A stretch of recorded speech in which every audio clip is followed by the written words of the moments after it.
volleyball o TV reporting? Why not both?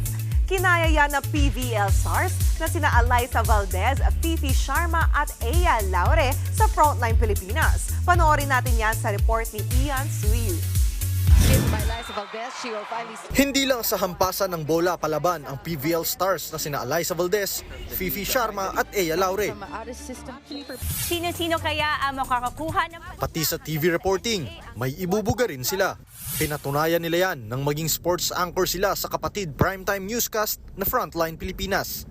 Unang sumabak ang miyembro ng Alas Pilipinas na si Fifi Sharma. Attention din namang fans, matatagalan pa ang pagbabalik ng Choco Mucho star setter dahil sa kanyang knee injury.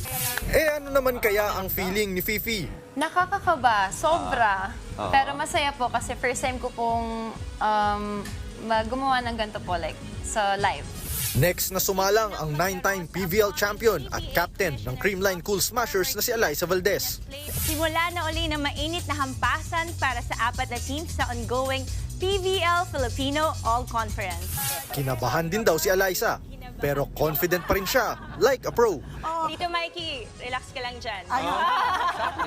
And last but not the least naman ang PVL star at Alas Pilipinas spiker na si Ea Laure. Update naman tayo sa PVL. Lumipat na sa Galleries Tower High Risers ang veteran outside hitter na si Joe Maraginot. Nilinaw ng San Antonio Spurs kung Sumabak din na sports anchor ngayong gabi ang 2-time Southeast Asian gold medalist na si Jamie Lim. At bukas, makakasama natin ulit ang PVL star na si Fifi. Abangan niyo siya at ang mga may init na balita sa Frontline Pilipinas, 6:30 PM, dito lang sa TV5. Nagbabalita mula sa Frontline, Ian Suyu, News 5.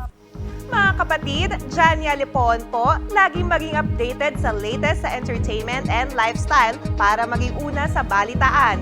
Bisitahin at mag-subscribe na sa social media pages ng News 5.